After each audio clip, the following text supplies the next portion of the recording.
नमस्कार दोस्तों, आप सभी का स्टडी फॉर यूपीएससी पीछे समय में स्वागत है। आज तारीख है 24 जून 2025 ईस्वी और आज का न्यूज़पेपर आर्टिकल डिस्कशन का ये वीडियो होगा। वीडियो में क्या सब पढ़ेंगे आज हम लोग, वही जो पढ़ते आ रहे हैं कई महीनों से, war and war widens, Iran hit US bases in Qatar.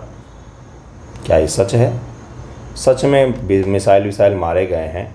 US में यूएस का सबसे बड़ा सेंट्रल कमांड का बेस जो है वो कहाँ पर था, तो वो कतर में था। लेकिन अटैक करने से पहले उसको खाली करवा लिया गया था, क्योंकि ईरान ने अटैक करने से पहले ये बताया था कि हम अटैक करने वाले हैं, कृपया इसको खाली कर। बिल्कुल सही सुन रहे हैं आप। यूएस को पहले ही ईरान ने इन्फॉर्म कर दिया था कि हम बम मारने वाले हैं, खाली करा लो। आमतौर पर इस बेस पर, कतर का जो बेस है, इस पर 5000 कम से कम अमेरिका के सैनिक तैनात रहते हर समय। लेकिन ये खाली पड़ा हुआ था जब इस पर अटैक किया गया। तो यानी कि ये जो अटैक था वो बस दिखाने के लिए ज़्यादा था, वास्तविकता में नहीं था। सुबह की न्यूज़ ये है कि यूएस ने ऐलान किया है कि हमने ईरान और इजराइल के बीच में सीज फायर को करवा दिया है। अब युद्ध रुक गया है ईरान और इजराइल का। लेकिन ईरान ने बोला है कि हमने संपर्क नहीं किया था आपसे, खाओ विद्या कसम कि हमने बोला है। यूएस ने बोला है कि नहीं, हमने दोनों से बातचीत की है और हम इसका सीज फायर का ऐलान करते हैं।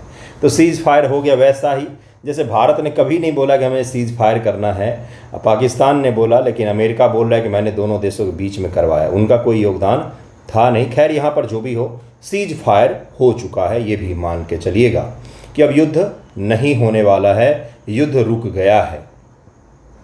क्यों रुक गया है? क्योंकि ईरान जो है वो भारी पड़ रहा था और इनको लगा, इजराइल और अमेरिका को, कि हम इसको सस्ते में निपटा देंगे, लेकिन ऐसा कुछ हुआ नहीं। ये इनके लिए सरप्राइज़ था कि इतना लड़ कैसे लिया इसने, और ईरान में कोई विद्रोह क्यों नहीं हुआ, जनता ने विद्रोह क्यों नहीं किया, बहुत भड़काने की उन्होंने कोशिश की। इसलिए अब युद्ध रुक चुका है। हालांकि बहुत सारे अमेरिका के बेसेज जो हैं इस इलाके में, उस पर कल ईरान ने रॉकेट दागे, लेकिन कोई भी नुकसान की खबर है ही नहीं, जीरो कैजुअलिटी। ठीक है, तो इसके बारे में थोड़ा सा हम लोग देखेंगे आने वाले वीडियोज़ में कि भाई इसका क्या लॉन्ग टर्म इम्पैक्ट रहेगा। भारत ने किसी भी अटैक को कंडेम नहीं किया। इसके पीछे एक बहुत ही शानदार से मैं आपको एनालिसिस देने जा रहा हूं कि क्यों भारत ने कंडेम नहीं किया। मैंने भी आपसे बोला था क्यों कंडेम नहीं किया, लेकिन बहुत सारा पढ़ा मैंने आर्टिकल दुनिया के अलग अलग न्यूज़पेपर्स का। तो एक चीज़ आपको ये पता चलता है कि अब नया नॉर्म्स बन रहा है, नए कानून दुनिया में आ रहा है, न्यू नॉर्मल क्रिएट हो रहा है। जो वेटन वुड सम्मेलन के द्वारा सेकेंड वर्ल्ड वॉर के पश्चात ये बनाया गया था कि कोई भी देश किसी देश पर इस तरह से अटैक नहीं करेगा, पावर प्लांट पर, एटॉमिक प्लांट पर अटैक नहीं करेगा, वो नॉर्म्स अब टूट रहे हैं। अमेरिका इजराइल ने ईरान पर अटैक किया, ईरान ने इजराइल पर अटैक किया। भारत ने किसी को भी कंडेम नहीं किया है, क्योंकि अब माना जा रहा है नया नॉर्मल यही होगा कि अगर आपको किसी देश से कोई आपत्ति होगी तो आप उस पर अटैक कर सकते हैं, इस प्रकार के, जिस प्रकार से भारत ने ऑपरेशन सिंदूर के तहत में किया था और भारत फिर से करने वाला है। ऐसी भी उम्मीद जताई जा रही है कि इस महीने नहीं तो नेक्स्ट मंथ में कभी भी कोई भी इस तरह का ऑपरेशन सिंदूर को फिर से रिज्यूम किया जा सकता है। इसलिए अगर भारत इस प्रकार के अटैक को कंडेम करेगा तो भारत के अटैक को भी कंडेम किया जा सकता है। तो इसीलिए भारत सरकार ने कंडेम नहीं किया। ये एक एनालिसिस है, कई सारे विशेषज्ञ अलग अलग एनालिसिस दे रहे हैं, उसमें से सबसे सूटेबल यही दिखता है जिसके कारण से भारत ने कंडेम नहीं किया है। दूसरा कारण ये भी है कि भारत के दोनों साथ में मित्रता है, इसलिए भारत किसी को भी नाराज़ नहीं करना चाहता, इसलिए भी कंडेम नहीं किया है। ये मैंने आपको समझा दिया है। आज का जो सबसे मुख्य टॉपिक में से एक होगा वो है इम्पीचमेंट का प्रोसेस शुरू किया गया है। जस्टिस शेखर यादव हैं, इलाहाबाद हाई कोर्ट के न्यायाधीश महोदय हैं, हाई कोर्ट के न्यायाधीश हैं। इन पर इम्पीचमेंट शुरू किया जा रहा है, यानी कि महाभियोग की प्रक्रिया शुरू की जा रही है। राज्यसभा के कम से कम 50 किसी भी सदन में अगर शुरू किया जाएगा, लोकसभा में शुरू किया जाए या राज्यसभा में इम्पीचमेंट का प्रोसेस अगर शुरू किया जाता है तो मिनिमम 50 सदस्यों के साइन से वो प्रस्ताव आएगा। प्रस्ताव लाने के लिए कम से कम 50 संसद सदस्यों के साइन वाले प्रस्ताव चाहिए। तो करीब में 54 सिग्नेचर हुए हैं जहां तक मुझे पता है, लेटेस्ट जो मैंने देखा है 54 लोगों ने इसमें हामी भरी है। तो इम्पीचमेंट प्रोसेस शुरू हो सकता है। प्रस्ताव आएगा, जिस प्रस्ताव के प्रस्ताव कम से कम 50 सांसद होने चाहिए। वो प्रस्ताव आने के पश्चात से न्यायाधीश महोदय पर इम्पीचमेंट का प्रोसेस शुरू होगा। 2/3 मेजोरिटी से उसको राज्यसभा से पास कर दिया जाएगा। फिर 2/3 मेजोरिटी से उसको लोकसभा से पास किया जाएगा। उसके बाद से एक छोटा सा जांच दल बनेगा सुप्रीम कोर्ट का या हाई कोर्ट के न्यायाधीश भी उसमें शामिल हो सकते हैं। वो जांच करेगा और उसके पश्चात से इनको हटा दिया जाएगा। ये पूरा प्रोसेस होता है इम्पीचमेंट का, ये भी ध्यान में रखिएगा। इससे संबंधित आर्टिकल भी मैं आपको बताऊंगा और भी कई सारे न्यूज़ आपको पढ़ाऊंगा। देखिए पहला न्यूज़ क्या कि टेस्ट सीरीज चल रहा है अपना 15 जून से, जिसमें आज चौथा टेस्ट है। 24 जून है ना आज, तो चौथा टेस्ट है और आज मॉडर्न हिस्ट्री का टेस्ट है। तो जुड़िएगा, काफ़ी बेहतर रहेगा आपके लिए। सही प्राइस पर आपको बहुत अच्छा कंटेंट मिल जाएगा। ओके, देखिए आज का पहला टॉपिक कौन सा। पहला टॉपिक है जिसे बताया गया कि राजस्थान, तेलंगाना और Bihar record high child labour rescue in financial year 2025। इस रिपोर्ट में कहा गया है कि 2025 में बाल श्रम बचाव में सबसे अधिक संख्या राजस्थान, तेलंगाना, बिहार ने दर्ज किया है। मतलब बाल श्रमिकों को वहाँ से निकालने में सबसे ज़्यादा इन्हीं राज्यों ने संख्या के दृष्टिकोण से काम किया है। रिपोर्ट के अनुसार तेलंगाना ने 11,063, बिहार ने 5,809, राजस्थान ने 3,847 बच्चों को बचाया है। इसके अलावा उत्तर प्रदेश और दिल्ली में भी बच्चों का बचाव हुआ है। बच्चे अधिक वहीं पर तो बचाए जाएंगे जहां पर चाइल्ड लेबर बहुत ज़्यादा होगा। एक ये भी तो पॉसिबिलिटी हो सकती है, तेलंगाना में बहुत ज़्यादा चाइल्ड लेबर होगा तभी तो 11,000 लोग बचा पाए। अभी पता नहीं कितने लाख बच्चे होंगे फंसे हुए। बिहार में भी होगा तभी तो 5,800 कम बचा पाए, कितने लाख फंसे हुए होंगे। चाइल्ड लेबर को सबसे अच्छा इन्होंने कम किया है इस फाइनेंशियल ईयर में संख्या के दृष्टिकोण से। पिछले वित्तीय वर्ष में 11,063 बच्चों को बचाया गया, जिसमें से बिहार ने 3,974 बच्चों का नेतृत्व किया था। इस अवधि में 38,889 बचाव अभियान और 5,809 व्यक्तियों की गिरफ्तारी हुई थी जो चाइल्ड लेबर से संबंधित थे। मतलब कि बच्चों से काम करवाना, बहुत सारे उद्योगों में बच्चों से काम लिया जाता है ज़बरदस्ती। चाइल्ड लेबर उसको कहा जाता है, ज़बरदस्ती होता है वो, और उनके काम के घंटे भी तय नहीं होते हैं, ना तो उनका लेबर तय होता है। बचाए गए बच्चों में 90% मानव तस्करी, ह्यूमन ट्रैफिकिंग, यौन शोषण, जबरन वेश्यावृत्ति, इसको मैं नहीं बोल सकता क्योंकि वीडियो चेक में चला जाएगा, अन्य यौन शोषण के रूप में काम कर रहे थे। सोचिए जरा किस प्रकार का इनका शोषण हो रहा था, वहाँ से इनको बचाया गया है। अपने ही समाज में होता है, हमारे ही आस पड़ोस के समाज में हो रहा है ये चीज़ें। रिपोर्ट में 2024 से 25 के अध्ययन के आधार पर यह खुलासा हुआ है कि इन बच्चों का अधिकारों का उल्लंघन हो रहा था। एनजीओ और सरकारी बचाव पहल ने इनको बचाने का प्रयास किया है। राष्ट्रीय बाल अधिकार संरक्षण आयोग ने सबसे महत्वपूर्ण भूमिका निभाई है। रिपोर्ट में बताया गया कि 250 एनजीओ ने 3,847 बच्चों को बचाने में सहायता की है, जबकि अन्य 3,561 बच्चों का बचाव सरकारी पहल से हुआ है। अपराध का विस्तार, बचाए गए बच्चों में 24 राज्य केंद्र शासित प्रदेश में तस्करी और शोषण के मामले सामने आए हैं। NCPCR, नेशनल जो चाइल्ड राइट प्रोटेक्शन करके है, अन्य एजेंसियों के समन्वय से कार्रवाई कर रही है, जिसके तहत में हमने ये सफलता पाया है। छोटे छोटे बच्चों को निकाल करके हम इस प्रकार के उद्योगों से लेकर के आए हैं। रिपोर्ट में यह पता चला कि बच्चों का शोषण विभिन्न रूपों में हो रहा था, जैसे मानव तस्करी, यौन शोषण और बहुत सारी चीज़ों में इनका शोषण हो रहा था। तेलंगाना, बिहार, राजस्थान में सबसे अधिक गिरफ्तारियां हुई हैं, जिसमें 5,809 लोग शामिल थे। इनमें से कई लोग बाल श्रम के लिए जिम्मेदार पाए गए हैं, जिन्होंने बच्चों के साथ में ज़बरदस्ती काम करवाया है, इस प्रकार के जघन्य काम करवाए हैं। जरा इसके कारण को देखेंगे हम लोग, समाधान को देखेंगे, संविधान में क्या प्रावधान किया गया है उसको भी देखेंगे। बाल श्रम की समस्या कई सारे कारण हो सकते हैं, जैसे आर्थिक निर्धनता। कई बार माँ बाप ही अपने बच्चों को बेच देते हैं, बिल्कुल सही सुन रहे आप, कुछ हज़ार रुपये में अपने बच्चों को, बेटियों को, बेटों को बेच देते हैं। अपने ही देश की कहानी है ये। गरीबी के कारण माता पिता अपने बच्चों को मजदूरी के लिए भेजते हैं या बेच भी देते हैं। शिक्षा की कमी, ग्रामीण और गरीबी क्षेत्रों में शिक्षा का पहुंच न होना एक सबसे बड़ा कारण इसके पीछे माना जाता है। दुनिया की चौथी बड़ी इकॉनमी है हम, ये भी याद रखिएगा अलग से। तस्करी और शोषण, मानव तस्कर बच्चों को मजदूरी और यौन शोषण के लिए जबरन ले जाते हैं। कानून लोग लागू करने में कमजोरी है। हमारे जो लॉ इन्फोर्समेंट एजेंसियां हैं वो इतने कमज़ोर होते हैं, कई सारे जगहों पर तो पुलिस वाले ही मिले होते हैं इन चीज़ों में। बाल श्रम निषेध कानून का सही क्रियान्वयन न होना, सामाजिक जागरूकता की कमी। समाज में बाल श्रम को स्वीकार मानने की प्रवृत्ति भी है कि बच्चों से करवा लो, ताकि सस्ता श्रम में एक थाली खाना में वो काम कर देंगे, आपके भूखे रहते हैं बेचारे, कैसे होगा। तो ये हमारे समाज में स्वीकृति है कई सारी चीज़ों की, इसके कारण से भी इस प्रकार का अपराध होते हैं। ईंट के भट्ठे पर कभी आप गए हैं क्या? वहाँ पर सबसे ज़्यादा बाल श्रमिक होते हैं। संविधान में प्रावधान, भारतीय संविधान में बाल श्रम, बच्चों के अधिकार से संबंधित कई प्रावधान दिए गए हैं। यहाँ से प्रीलिम एग्जाम में बहुत बार सवाल पूछा जाता है, इसलिए इसको ध्यानपूर्वक याद करिएगा। अनुच्छेद 21 जीवन और व्यक्तिगत स्वतंत्रता का अधिकार दिया हुआ है, जिससे बच्चों को सुरक्षित वातावरण का अधिकार शामिल है कि आप बच्चों को एक सुरक्षित और सही वातावरण देंगे उनके बढ़ने के लिए। अनुच्छेद 24 14 वर्ष से कम उम्र के बच्चों को किसी भी खतरनाक उद्योग में काम करने पर प्रतिबंधित करता है। 14 वर्ष से कम उम्र के बच्चे हैं तो खतरनाक उद्योग कोई भी होगा उसमें काम करने से उनको रोका जाता है। टीवी एडवर्टाइजमेंट में ही बच्चे दिखते हैं आपको बच्चे सीरियल में भी दिखते हैं, फिल्मों में भी देखते हैं। वहाँ पर उनके काम करने के आवर तय होते हैं और वो खतरनाक उद्योग नहीं होगा। अगर वो खतरनाक होगा तो बच्चों को काम में कभी भी नहीं लिया जाएगा। उनके काम करने के आवर सीमित होते हैं। उनका स्कूल जाना तय करना पड़ेगा नियोक्ता को, जो उनको जॉब पर रख रहा है उसको ये देखना पड़ेगा कि मैं काम इस समय में दूँ उसको जब इसका स्कूल ना छूटे, ये भी देखना होता है। ठीक है।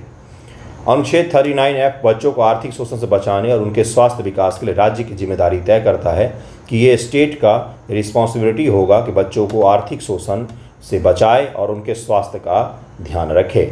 अनुच्छेद 45 में 6 वर्ष से कम उम्र के बच्चों को मुफ्त व अनिवार्य शिक्षा का प्रावधान किया गया है। बाल श्रम निषेध विनिमय अधिनियम 1986 बनाया गया है, जिसमें खतरनाक कार्यों में बच्चों को संलग्न होने से रोकना है। जुडिशियल एक्टिविज्म, सुप्रीम कोर्ट ने कई बार बाल श्रम के खिलाफ दिशा निर्देश जारी किया है। जैसे 1996 में MC मेहता बनाम भारत सरकार मामले में उसने बच्चों को लेकर के डिटेल गाइडलाइन जारी किया था कि किस प्रकार के काम इनसे लिए जा सकते हैं, कौन से काम इनसे नहीं लिए जा सकते, इसके बारे में detail guideline supreme court of India ने जारी किया। अब समाधान कैसे किया जा सकता है इसका भाई? तो सबसे पहला है शिक्षा का प्रसार किया जा सकता है। आर्थिक सहायता, गरीबी सभी समस्याओं के जड़ में होती है, क्योंकि अच्छे खासे घर के बच्चे तो नहीं जाएंगे ना इसमें, गरीब बच्चे ही जाते हैं, मजबूरन जाते हैं। तो उनको ज़रा हम गरीबी से निवारण अगर करवा दें तो वो अपने बच्चों को नहीं बेचेंगे भाई। कानूनी सख्ती, कानून का सही से पालन होना चाहिए। जागरूकता अभियान, पुनर्वास के लिए कार्यक्रम चलाया जाना चाहिए। NGO और सरकार को सहयोग से काम करके अंतर्राष्ट्रीय सहयोग भी हम ले सकते हैं, जिसके द्वारा हम इसका निवारण कर सकते हैं, क्योंकि मानव तस्करी किसी एक देश की समस्या नहीं है। मानव तस्करी अलग अलग देशों को मिलकर के ये समस्या बनती है। जो भारत से लोगों को तस्कर करके ले जाया जाता है उनको हो सकता है कहीं और देश में ले जाया जाए, इसलिए 2 देशों 3 देशों को 3-4 देशों को या किसी संगठन को मिल करके काम करना चाहिए इस प्रकार की समस्या से निपटने के लिए। ओके, नेक्स्ट टॉपिक है इम्पीचमेंट, जिसमें नोटिस दिया गया है जस्टिस शेखर यादव जी को। भारत में सुप्रीम कोर्ट के किसी भी न्यायाधीश पर आज तक इम्पीचमेंट लागू नहीं किया गया है। प्रयास जरूर किया गया 1-2 बार, लेकिन वो खुद ही पहले इस्तीफा दे देते हैं इम्पीचमेंट लागू होने से पहले। महाभियोग लगाने से पहले ही खुद ही इस्तीफा दे देते हैं, अपनी इज्जत बचा के निकल जाते हैं। जस्टिस शेखर यादव जी हैं, विवाद में रहते हैं, कई बार इन्होंने बहुत सारे बयान दिए हैं। अब इन पर इम्पीचमेंट शुरू किया जा रहा है। तो इम्पीचमेंट को लेकर प्रस्ताव लाने को लेकर के सबसे पहले आपको 50 से अधिक सांसदों का, 50 कम से कम सांसदों का प्रस्तावक होना जरूरी है। तो वो प्रस्तावक बन गए हैं, 50 लोगों ने साइन कर दिया है। किसी भी सदन में शुरू किया जा सकता है, राज्यसभा, लोकसभा, किसी भी सदन में इसको शुरू किया जा सकता है। नोटिस और हस्ताक्षर, न्यायमूर्ति शेखर यादव के खिलाफ 54 राज्यसभा सांसदों के द्वारा महाभियोग नोटिस प्रस्तुत किया गया है। मार्च और मई 2025 में सचिवालय ने ईमेल और फोन कॉल के माध्यम से सांसदों से उनके हस्ताक्षर की पुष्टि मांगी थी, पुष्टि हो भी गया है। बचे हुए 10 सांसदों में 6 ने पुष्टि कर दी है। ठीक है, ये न्यूज़ आपके काम का नहीं है। आरोप क्या है? इलाहाबाद नोटिस इलाहाबाद उच्च न्यायालय न्यायमूर्ति शेखर यादव के पिछले साल विश्व हिंदू परिषद के कार्यक्रम दिए गए विवादास्पद भाषण के आधार पर है। इन्होंने सबसे पहला चीज़ तो विश्व हिंदू परिषद के सम्मेलन भाग क्यों लिया आपने एथिक्स पढ़ा है क्या UPSC के लिए पेपर 4? तो उसमें कोड ऑफ कंडक्ट बनाए जाते हैं, किसी IAS अधिकारी के लिए भी होता है और भारत सरकार के किसी भी अधिकारी के लिए भी होता है कि जैसे अगर आप कोई महंगा गिफ्ट रिसीव कर रहे हैं, भले ही अपने ही घर के मेंबर क्यों ना हो, आपको सरकार को बताना पड़ता है कि मैंने इस प्राइस से ज़्यादा का गिफ्ट रिसीव किया है ना। ये कोड ऑफ कंडक्ट होता है। मोदी जी जब सरकार में आए थे 2014 में, तो उन्होंने बहुत ही लंबा चौड़ा कोड ऑफ कंडक्ट को लागू करवाया था IAS अधिकारियों के लिए। काफ़ी ज़रूरी माना जाता है उस प्रकार की चीज़ों को। उसी प्रकार से न्यायाधीश होते हैं, इनका कोड ऑफ कंडक्ट, तो इनका जो आचार संहिता होता है वो IAS और बाकी जो सिविल सर्वेंट होते हैं उनसे भी कई गुना ज़्यादा होता है कठोर। बहुत सारे सम्मेलन, बहुत सारे संगोष्ठी में ये भाग नहीं ले सकते हैं, केस के बारे में कहीं पर बातचीत नहीं कर सकते हैं, धड़ल्ले से किसी भी सम्मेलन में जाकर के भाग नहीं ले सकते हैं। सरकारी, प्रतिष्ठित और न्याय से जुड़े हुए संघ जो सम्मेलन होते, संगोष्ठी होते हैं, उसी में केवल जाएंगे भाग लेने। इस प्रकार के कोड ऑफ कंडक्ट बनाए जाते हैं। अगर आप उसका उल्लंघन करते हैं, कई बार इग्नोर किया जा सकता है चीज़ें, लेकिन विश्व हिंदू परिषद के इन्होंने VHP के सम्मेलन में जो बयान दिया वो काफ़ी विवादास्पद माना जा रहा है। उस प्रकार का बयान कोई नेता देता है, मैं आपको बयान नहीं बताऊंगा क्योंकि ख़राब है। उस प्रकार का बयान कोई नेता अगर देता है तो एक बार को चल जाता है, क्योंकि नेताजी हैं, वो उनका काम ही है समाज को बांट के चलना, है ना। लेकिन किसी न्यायाधीश अगर कोई इस प्रकार का बयान दे तो ये एक्सेप्टेबल नहीं होता है न्यायिक प्रक्रिया के लिए। इसलिए इनके खिलाफ इम्पीचमेंट का प्रोसेस शुरू किया जा रहा है। देखिए आगे क्या क्या होता है। विपक्षी सांसदों ने महाभियोग का समर्थन किया, लेकिन अभी तक 50 सांसदों की न्यूनतम संख्या पूरी नहीं हुई है। लेकिन कई जगह न्यूज़ में मैंने देखा कि 50 लोगों ने साइन कर दिया है, कोई बोल रहा है 44 ने साइन किया। ये चीज़ है कि प्रोसेस में है, इम्पीचमेंट शुरू किया जा सकता है। उपराष्ट्रपति जगदीप धनखड़ ने अभी तक नोटिस पर निर्णय नहीं दिया है, क्योंकि न्यायाधीश जांच अधिनियम 1968 के तहत कोई समय सीमा नहीं है। सबसे पहले प्रस्ताव को लेकर के आप कहां पर जाओगे, स्पीकर महोदय के पास जाओगे, वो इस पर निर्णय लेंगे कि इसको स्वीकार करना है या नहीं करना है। आवश्यक संख्या महाभियोग के लिए राज्यसभा में 50, लोकसभा में 100 सांसदों के हस्ताक्षर चाहिए। लोकसभा में अगर आप इस प्रस्ताव को ला रहे हैं तो वहां पर 100 सांसदों के चाहिए। मैंने पहले 50 ही बोल दिया था, जबकि राज्यसभा में कम से कम 50 लोगों का साइन इस पर होना चाहिए। ये जरूर ध्यान में रखिएगा, ये सवाल प्रीलिम एग्जाम में पूछा जा सकता है। 50 और 100 का होता है, ये ध्यान में जरूर ही रखिएगा, ये सवाल पूछा जा सकता है। अगला देखिए क्या है महाभियोग प्रक्रिया। महाभियोग एक संवैधानिक प्रक्रिया है जिसके तहत भारत के उच्च या सर्वोच्च न्यायालय के न्यायाधीशों को उनके कदाचार या क्षमता का भाव के लिए हटाया जा सकता है। कदाचार ही तो हुआ ये कि आपने कुछ समाज को बांटने वाले बयान दे दिया, हिंदू मुस्लिम कर दिया। अब जरा यहाँ पर एक चीज़ को समझिएगा, मैं भी कई बार तब से बोल रहा हूँ महाभियोग प्रक्रिया नहीं, ये गलत शब्द होता है। अगर हम लोग वास्तविकता में जाएंगे, थोड़ा सा डिटेल में समझेंगे, तो महाभियोग प्रक्रिया केवल और केवल राष्ट्रपति जी के लिए लाया जा सकता है। बाकी किसी के लिए भी लाया जाता है, चाहे वो न्यायाधीश महोदय हो, चाहे वो भारत के चुनाव आयोग के प्रमुख हो, तो उसके लिए जो शब्द यूज होता है वो है महाभियोग जैसी प्रक्रिया, इम्पीचमेंट जैसी प्रक्रिया उपयोग किया जाता है। सही शब्द यही होता है। तो भारतीय संविधान महाभियोग से संबंधित प्रावधान मुख्य रूप से न्यायाधीशों के महाभियोग से जुड़े हुए प्रावधान मुख्य रूप से आर्टिकल 124(4) में सुप्रीम कोर्ट के न्यायाधीश के लिए और 218 में हाई कोर्ट के न्यायाधीश महोदय के लिए दिया गया है। 124(4) में सुप्रीम कोर्ट और 218 में हाई कोर्ट के बारे में दिया गया है। 124 ये सर्वोच्च न्यायाधीश के लिए लागू होता है। इसके अनुसार कोई न्यायाधीश सिद्ध मिथ्या आचरण या अक्षमता के आधार पर संसद के दोनों सदनों द्वारा पारित प्रस्ताव के बाद हटाया जा सकता है। इसके लिए 2/3 बहुमत की आवश्यकता होती है। प्रस्ताव लाया जाएगा। प्रस्ताव पास होने के पश्चात प्रस्ताव जैसे ही स्वीकृत होगी सदन में, वैसे ही एक कमेटी छोटी सी बनाई जाएगी जो जांच करेगी। जांच करने के पश्चात वो कमेटी अपना रिपोर्ट सदन में सौंप देगी। उसके बाद सदन में उस पर वोटिंग होगी, 2/3 से वोटिंग होगी दोनों सदनों में। फिर जब पास हो जाता है तो महाभियोग की प्रक्रिया पूर्ण हो जाएगी। न्यायाधीश महोदय को हटा दिया जाएगा राष्ट्रपति के द्वारा उनके पद से। नोटिस प्रस्तुति कम से कम 50 राज्यसभा और 100 लोकसभा सांसदों द्वारा एक लिखित नोटिस प्रस्तुत किया जाता है। संसद सचिवालय नोटिस पर हस्ताक्षर की पुष्टि के लिए सांसदों से संपर्क करता है, उनका जवाब लेता है। उपराष्ट्रपति का निर्णय यदि नोटिस सही पाया जाता है तो उपराष्ट्रपति जो राज्यसभा के सभापति होते हैं इसे स्वीकार करते हैं और जांच समिति गठित की जाती है। प्रोसेस को जरूर ही याद रखिएगा, जांच समिति गठित की जाती है, जांच समिति गठित की जाएगी। एक 3 सदस्यीय समिति जिसमें न्यायिक व अन्य विशेषज्ञ होते हैं गठित की जाती है, जो आरोपों की जांच करते हैं। रिपोर्ट प्रस्तुति समिति अपनी रिपोर्ट संसद में प्रस्तुत करती है, जिससे यह सिफारिश की जाती है कि महाभियोग आगे बढ़ाया जाए या नहीं। जो समिति जांच करती है फिर वो ये देखती है कि क्या महाभियोग वाकई लागू करना चाहिए या नहीं लागू करना चाहिए, कहीं ये झूठा आरोप तो नहीं है। तो जांच करने के पश्चात अपना रिपोर्ट जो है वो सदन में रख देती है। संसद मतदान यदि समिति महाभियोग की सिफारिश करती है तो दोनों सदनों राज्यसभा लोकसभा में 2/3 बहुमत से प्रस्ताव पारित करना होता है। 2/3 यानी कि 66% मेजोरिटी विशेष बहुमत से आपको प्रस्ताव पारित करना पड़ता है। यदि दोनों सदन प्रस्ताव को पारित कर देते हैं तो राष्ट्रपति न्यायाधीश महोदय को उसके पद से हटा देते हैं। पूरा प्रोसेस जरूर याद रखिएगा। फिर से मैं आपको समझाता हूँ। प्रस्ताव लाया गया, अगर लोकसभा में प्रस्ताव लाना है तो 100 सांसद प्रस्तावक होने चाहिए उसके, कम से कम 100 सांसद उस प्रस्ताव पर सिग्नेचर करके राज्यसभा लोकसभा के स्पीकर के महोदय के पास में, और अगर राज्यसभा में लाया जा रहा है तो 50 सांसद राज्यसभा स्पीकर के पास में उस पत्र को, प्रस्ताव को जमा करेंगे। राज्यसभा के स्पीकर या लोकसभा के स्पीकर उसको स्वीकार करते हैं। स्वीकार करने के बाद एक 3 सदस्यों की कमेटी बनाई जाएंगी, जिसमें न्याय से जुड़े हुए लोग हो सकते हैं, सुप्रीम कोर्ट के न्यायाधीश हो सकते हैं, उस हाई कोर्ट के मुख्य न्यायाधीश हो सकते हैं, या कोई बड़ा वकील हो सकता है। वो जांच करेगा। जांच करने के बाद ये बताएगा सदन को कि इन पर महाभियोग आगे बढ़ाना चाहिए या नहीं बढ़ाना चाहिए। फिर सदन क्या करेगी, दोनों सदनों से 2/3 मेजोरिटी से 66% बहुमत से उस प्रस्ताव को पास किया जाएगा। जो रिपोर्ट सौंपा गया है उसको पास किया जाएगा, फिर राष्ट्रपति जी के पास हो जाएगा और राष्ट्रपति जी उस न्यायाधीश को उसके पद से हटा देंगे। ये पूरा इम्पीचमेंट का प्रोसेस होता है, महाभियोग जैसी प्रक्रिया का प्रोसेस होता है। महाभियोग नहीं, महाभियोग जैसी प्रक्रिया। अगला सवाल है कि इंडिया रिसीव ब्लूमबर्ग ने एक अवार्ड दिया है भारत को, जिसमें टोबैको कंट्रोल पर भारत ने बहुत अच्छा काम किया है।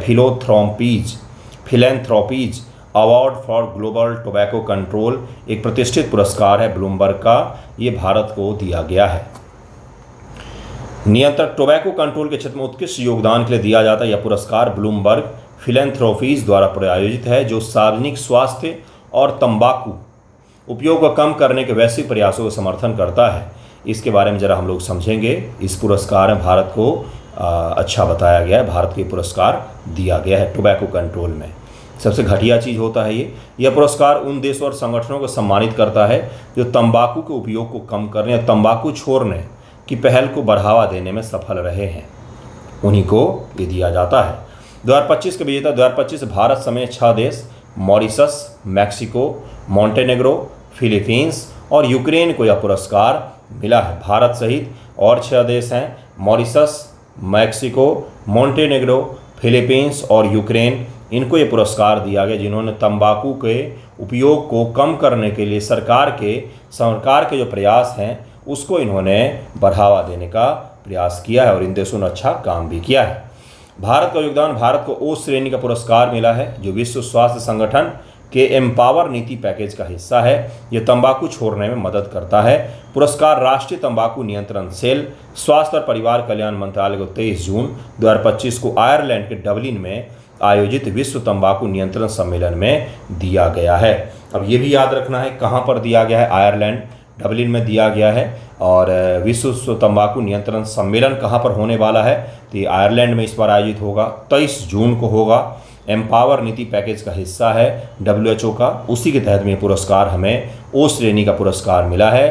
भारत के साथ साथ 6 और देश हैं जिनको पुरस्कृत किया गया है, जिनमें से 3 का नाम M से है, 2 है फिलीपींस और यूक्रेन। पुरस्कार समारोह के दौरान टोबैको एपिडेमिक 2025 रिपोर्ट को भी लॉन्च किया जाएगा, जो ब्लूमबर्ग फिलैंथ्रोपीज के समर्थन से तैयार किया गया है। भारत ने राष्ट्रीय तंबाकू नियंत्रण कार्यक्रम NTCP को चलाया है, सफलतापूर्वक चलाया, जिस पर गुटखों के पैकेट पर तंबाकू के उत्पाद पर खतरनाक प्रकार के चित्र बनाए जाते हैं। मूवी शुरू होने से पहले भी आपको बोला जाता है कि भाई मत खाओ नहीं तो मर जाओगे, लेकिन लोग सुधरते ही नहीं हैं। इधर उधर तंबाकू खा के, गुटखा खा के थूकते मिलेंगे आपको। ख़ास तौर से उत्तर प्रदेश में मैं रह रहा हूँ अभी, नोएडा, ग्रेटर नोएडा के साइड में, यहाँ पर आपको ये समस्या बहुत दिखेगी, है ना। तो बहुत ज़्यादा अभी भी है, फिर भी भारत सरकार को पुरस्कार मिला। अच्छी चीज़ है, कंट्रोल करने के सरकार प्रयास कर रही है। भारत ने तंबाकू नियंत्रण कार्यक्रम के तहत तंबाकू छोड़ने की क्लिनिक्स, आयुष्मान मंदिर में प्राथमिक देखभाल, राष्ट्रीय क्विट लाइन और जागरूकता अभियान चलाए हैं। प्रतिनिधि कौन होंगे भारत के, तो निमांस है, ये बेंगलोर में है, भारत सरकार का न्यूरो का बहुत बड़ा अस्पताल है भारत सरकार का, उसी के निदेशक हैं जिनका नाम है डॉक्टर प्रतिमा मूर्ति। तो ये पुरस्कार भारत सरकार की तरफ से लेने के लिए जाएंगी। तो ज़रूर ही ध्यान रखिए कौन पुरस्कार लेने जा रही हैं, कहाँ पर जा रही हैं, किस सम्मेलन में जा रही हैं, सारा फैक्ट मैंने आपको बताया है, कृपया इसका विशेष ध्यान रखें। बिहार में भी तंबाकू का काफ़ी चलन है, पूरे देश में ही है। और एक चीज़ आपको रिपोर्ट बताऊं, रिपोर्ट के अनुसार पुरुषों से ज़्यादा महिलाएं तंबाकू खाती हैं इस देश में, तो ये भी ध्यान रखिएगा। नेक्स्ट टॉपिक पर हम लोग चलते हैं, जो अगले साल किया जाएगा। Economics, Surjit Bhalla to chair expert group on survey statistics ministry to conduct first ever household income survey in 2026। अगले साल देश का इकोनॉमिक एक्सरे होने वाला है। स्टैटिक्स मंत्रालय ने बहुत ही बड़ा, मतलब कि भाई बड़े दिल के साथ उसने ये फैसला लिया है, और बड़े दिल के साथ फैसला लेने के बाद कृपया करके इसको जारी भी करे डेटा को, और बताए कि देश की वास्तविक आर्थिक स्थिति है क्या, है ना। दुनिया में चौथी बड़ी इकॉनमी है, तो हमें पता भी तो हो कि देश के लोगों का हाउस होल्ड इनकम क्या है। उसी को लेकर के 2026 में एक शानदार सा सर्वे कंडक्ट करवाया जाएगा, एक एक्सपर्ट ग्रुप बनाया जाएगा जिसको चेयर करेंगे सुरजीत भल्ला साहब, ये चेयर करेंगे, इकोनॉमिस्ट भी हैं। और ये क्या करेगा, तो हाउस होल्ड का इनकम पर देश का आज़ादी के पश्चात पहला सर्वे होगा कि ये घर की इनकम क्या है वास्तविक रूप से, इसका सर्वे किया जाएगा नेक्स्ट ईयर 2026 में किया जाएगा। बहुत ही इंटरेस्टिंग सा रिपोर्ट सामने आने वाला है, आना भी चाहिए। देश की स्थिति के बारे में जब तक हमें पता नहीं होगा तब तक हम सुधार कैसे करेंगे, है ना। तो सांख्यिकी मंत्रालय 2026 से पहली बार घरेलू आय सर्वेक्षण आयोजित करेगा। यह सर्वेक्षण तकनीकी विशेषज्ञों का प्रभाव का भी आकलन करेगा, है ना। तो ये भी ध्यान रखिएगा, हाउस होल्ड इनकम क्या है भारत में, उसके बारे में जानकारी इकट्ठा किया जाएगा। आज़ादी के पहली बार आर्थिक रूप से क्या है भारत की कंडीशन, उसको देखा जाएगा।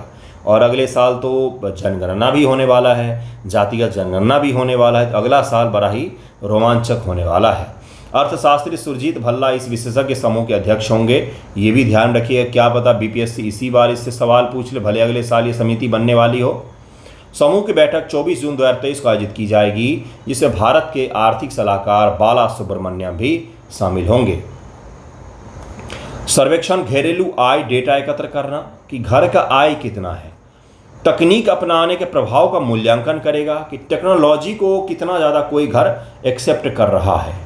अब पोछा लगाने के लिए भी रोबो आता है, और मुझसे पूछे तो मुझे तो लगता है सस्ता है वो, जो आप रखते हो घर में मेड, उससे सस्ता पड़ता है ना। तो इसका भी इसमें आकलन किया जाएगा कि कोई भी हाउस होल्ड जो है वो टेक्नोलॉजी को कितना तेज़ी से, कितना अच्छे तरीके से एडॉप्ट कर रहे हैं या नहीं कर पा रहे हैं, है ना। यह राष्ट्रीय आय में प्रतिवर्ष 8.7% की वृद्धि 23-24 से 25-26 तक का अनुमान लगाता है। 8.7% की वृद्धि का अनुमान भी लगाता है। पिछले प्रयासों में घरेलू आय डेटा एकत्र करने में असफलता हुई थी, जो डेटा संग्रह और उपभोक्ता व्यय के समस्याओं के कारण थी। हम सही से डेटा एकत्र नहीं कर पाए थे। 1960-70 दशक में किए गए सर्वेक्षण अनुमान कम सटीक थे, क्योंकि हमारे पास उस समय ऐसी तकनीक नहीं थी। सर्वेक्षण तकनीक अपनाने के प्रभाव का आकलन करेगा, जो भारतीय अर्थव्यवस्था को प्रति व्यक्ति आय को प्रभावित करता है। तकनीक कितना ज़्यादा कोई परिवार अपनाता है, ये डायरेक्टली आपके इनकम से जुड़ा हुआ होता है। अगर आपका इनकम सही होगा तभी तो आप नए नए टेक्नोलॉजिकल चीज़ों को अडॉप्ट करोगे, नहीं तो कहाँ से करोगे। या फिर इसका रिवर्स भी होता है, नए नए तकनीकी चीज़ों को अडॉप्ट करोगे तब आपका इनकम बढ़ भी सकता है ना। राष्ट्रीय आय में 2.31 लाख रुपए वर्तमान कीमत में तक की वृद्धि का अनुमान लगाता है। सर्वेक्षण 2026 से शुरू होगा, इसे भारत के आर्थिक सर्वेक्षण के साथ जोड़ा जाएगा। ये डेटा विभिन्न आर्थिक हितधारकों के लिए उपयोगी होगा। ये डेटा अगर सामने आता है तो देश की आर्थिक कंडीशन है क्या और तकनीक अपनाने के लिए कंडीशन क्या है, अगर यही हमें पता चलेगा तब तो हम बहुत सारा काम कर सकते हैं ना। हम उसके बाद गरीबी रेखा को तय कर सकते हैं कि गरीबी कितना होना चाहिए, कितना हमारे देश का हाउस होल्ड का इनकम है, उससे किसको हम गरीब माने, किसको हम गरीब नहीं माने, ये भी तय किया जा सकता है। ये भी तय किया जा सकता है भाई आय किनकी है, घर में आय कौन अर्जित कर रहा है, पुरुष कर रहे हैं, महिलाएं कर रही हैं, महिलाओं का कितना योगदान है इसमें।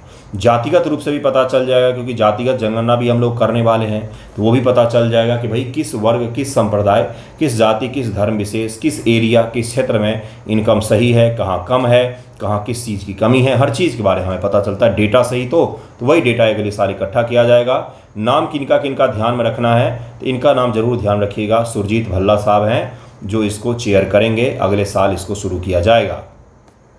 नेक्स्ट टॉपिक और आज का आखिरी टॉपिक है बिहार ई वोटिंग शुरू करने वाला पहला राज्य बना है। एक चीज़ और मैं बता देता हूँ, कल भी मैंने बोला था कृपया अपना फॉर्म भर लीजिएगा सही समय पर। अब वेट मत कीजिए, क्योंकि लास्ट टाइम अगर सर्वर वगैरह डाउन हुए तो आपके फिर लेने देने पड़ जाएंगे। इसलिए फॉर्म भर लीजिए, सबमिट कर लीजिए सही समय पर।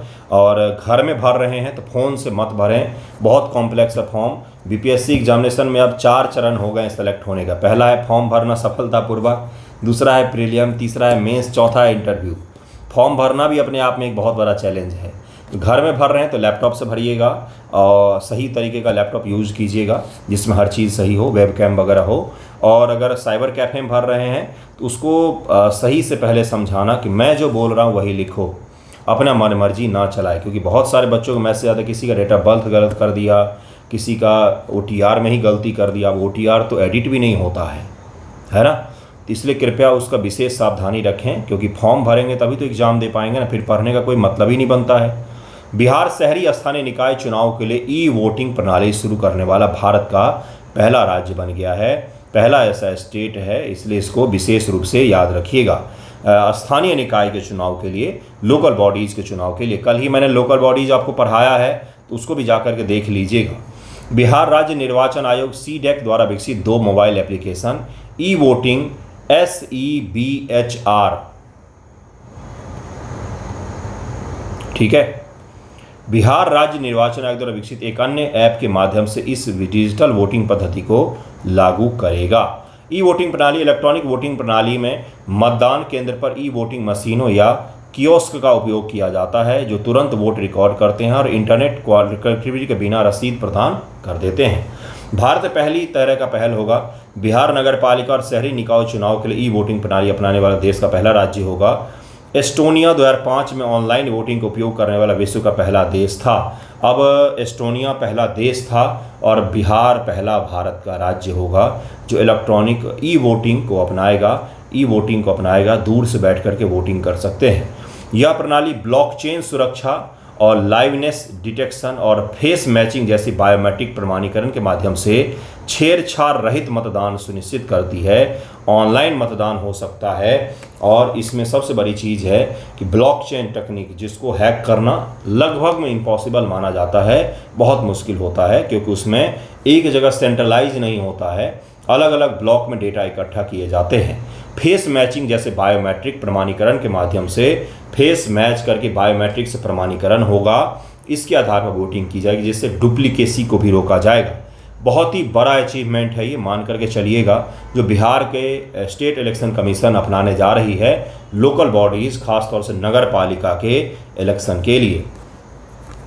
बिहार के SC यानी कि स्टेट इलेक्शन कमीशन ने मतदाता सत्यापन के लिए फेस रिकॉग्निशन सिस्टम, मतगणना के परिणामों के लिए OCR और इलेक्ट्रॉनिक वोटिंग मशीन EVM के स्ट्रांग रूम के लिए डिजिटल लॉक जैसे डिजिटल नवाचार भी शुरू किए हैं। बिहार का जो स्टेट इलेक्शन कमीशन है ये शानदार काम कर रही है, नए नए इनोवेशन को बढ़ावा दे करके वोटिंग परसेंटेज बढ़ाना, मतदाता पत्र तैयार करना, हर काम में आधुनिकतम तकनीकों का उपयोग किया जा रहा है। महत्व क्या होगा? समावेशी मतदान दूर दराज के मतदाता, विकलांग, गर्भवती महिला, वरिष्ठ नागरिक और गंभीर रूप से बीमार लोगों को कहीं से भी मतदान करने का सक्षम बनाती है। जो लोग वोटिंग केंद्र पर नहीं आ सकते हैं वो दूर बैठ कर के आसानी से ई वोटिंग प्रणाली के द्वारा, एक ऐप के द्वारा वोटिंग कर सकते हैं। मतदाताओं में वृद्धि होगी, इससे मतदाताओं की भागीदारी बढ़ेगी। और जब हम हर चीज़ में इनोवेशन की बात करते हैं तो क्यों ना हम इसमें भी इनोवेशन की बात करेंगे। सारे MCQ भी इसके नीचे दे दिए गए हैं जो आपको PDF में मिल जाता है। PDF के लिए आप YouTube से ज्वाइन कर लीजिएगा, मुझे मैसेज कर दीजिएगा, आपको ऐड कर दूंगा। तो आज का वीडियो यहीं पर एंड करते हैं। अभी आज कितना तारीख हो गया है? 25 जून, तो 24 जून तो हो गया है। जून का महीना आपका ख़त्म हो गया है। बीच में बचा कौन सा? तो एक जुलाई का महीना और एक अगस्त का महीना आपके पास बचा हुआ है। 10 सितंबर को तो आपका परीक्षा ही है। कृपया इस 2 महीने को अच्छे से यूटिलाइज करके पढ़िएगा और एक सीक्वेंस में रिवीजन के साथ पढ़ना है। ऐसा नहीं होना चाहिए कि आपका पड़ोसी जो है वो 4 सब्जेक्ट तैयार कर चुका है, मेरा एक ही हुआ है तो मैं भी जल्दी जल्दी सारा करूँ। नहीं, सबका स्पीड, सबका पढ़ने का तरीका, सबका पढ़ने का एडॉप्ट करने की क्षमता, हर चीज़ अलग अलग होती है। अपने हिसाब से अपनी स्ट्रैटेजी बना करके पढ़िएगा और रिवीजन पर ज़रूर फोकस रखिएगा। ऐसा नहीं कि सारी नई चीज़ें पढ़ते जा रहे, रिवीजन कर ही नहीं रहे, कोई फ़ायदा नहीं होगा। ऐसा नहीं कि सेट पर सेट लगाए जा रहे लेकिन एक भी सेट को दोबारा खोल कर नहीं देख रहे, कोई फ़ायदा नहीं होगा। मुझसे लिखवा लीजिएगा, कोई भी बेनिफिट नहीं होगा। कोई भी सेट लगा रहे तो उसको 3 बार रिवाइज करें। कोई MCQ प्रैक्टिस कर रहे हैं तो उसको कम से कम 3 बार गो थ्रू हो जाए, जिससे वो आपके दिमाग में छप जाए। ठीक है, इसका ज़रूर ध्यान रखिएगा। 1/3 निगेटिव के साथ 1 नंबर का सवाल, UPSC में 2 नंबर के सवाल होते हैं, 100 क्वेश्चंस, आपका 1 नंबर का सवाल होता है, 1/3 कर दीजिए। और उसमें भी 1 लाइनर फैक्ट, यूपीएससी में स्टेटमेंट बेस्ड सवाल होते हैं जिसमें आप सोच के एलिमिनेट करके आपके पास कई सारे ऑप्शंस होते हैं। लेकिन बिहार पीसीएस में आसान दिखने वाले फैक्ट भी अगर आप गलत करते हैं, वन लाइनर होता है, सोचने का कोई स्कोप ही नहीं होता है। आ रहा है तो करो, नहीं तो आगे बढ़ो, इस प्रकार का अप्रोच होता है इसमें। तो इसके लिए बहुत पढ़ना पड़ता है। स्टेटमेंट वाले सवालों से ज़्यादा मेहनत आपको करनी पड़ेगी, है ना। वास्तविकता यही होती है। विज्ञान के सवाल बड़े कठिन हो जाते हैं इसमें, करंट अफेयर के सवाल बहुत कठिन बन जाते हैं। इसलिए जितना ज़्यादा आप रिवाइज करेंगे उतना ही ज़्यादा आपका नेगेटिव कम होगा। ठीक है, इसका विशेष ध्यान रखिएगा। धन्यवाद आप सभी का।